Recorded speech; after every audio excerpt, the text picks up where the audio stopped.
పరిశుద్ధ గ్రంథం బైబిల్ సెలవిస్తుంది. లోకములో చూస్తే రంగు భేదం కనబడుతుంది, కుల భేదం కనబడుతుంది, మత భేదం కనబడుతుంది, ప్రాంతీయ భేదం కనబడుతుంది, చిన్నవారు పెద్దవారు అనేక రకాల భేదాలు కనబడుతున్నాయి. నల్లవారు తెల్లవారని, రకరకాల రుచుల భేదం, రంగుల భేదం, ఎన్నో భేదాలు మనం చూడగలుగుతున్నాం. నా ప్రియమైన అక్క అన్న, పరిశుద్ధ గ్రంథం బైబిల్ చెప్తుంది పాపం అనే విషయంలో ఎలాంటి భేదం లేదంట.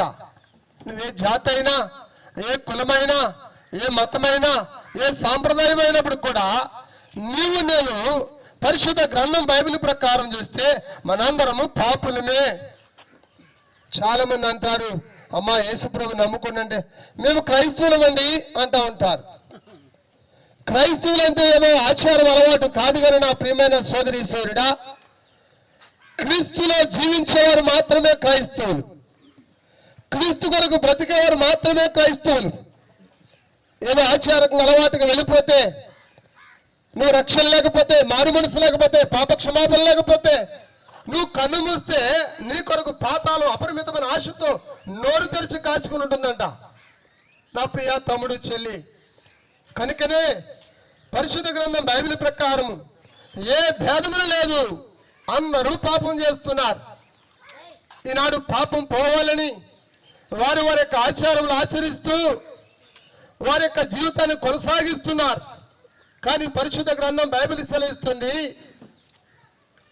ప్రయాసపడి పాప భారం మోసుకొనుచున్న సమస్త జనులారా నా యొద్దకు రండి, నేను మీకు విశ్రాంతిని, నెమ్మదిని, శాంతిని కలుగజేస్తానంటున్నాడు యేసుక్రీస్తు ప్రభువారు.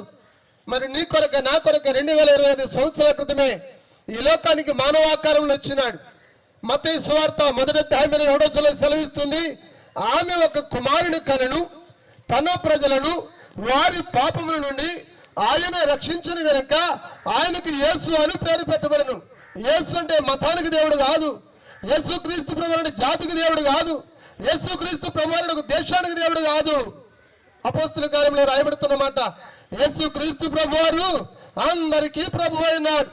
నా ప్రియమైన సోదరి సూర్యుడా, కనుక మధ్యాహ్న కాలంలో నువ్వెవరు అయినప్పటికి కూడా పాపుల రక్షకుడైన యేసుక్రీస్తు ప్రభునందు విశ్వాసం ఉంచితే, ఆయన రక్తములో నీ పాపం శుద్ధి చేయబడితే నువ్వు మాత్రమే క్రైస్తవుడు.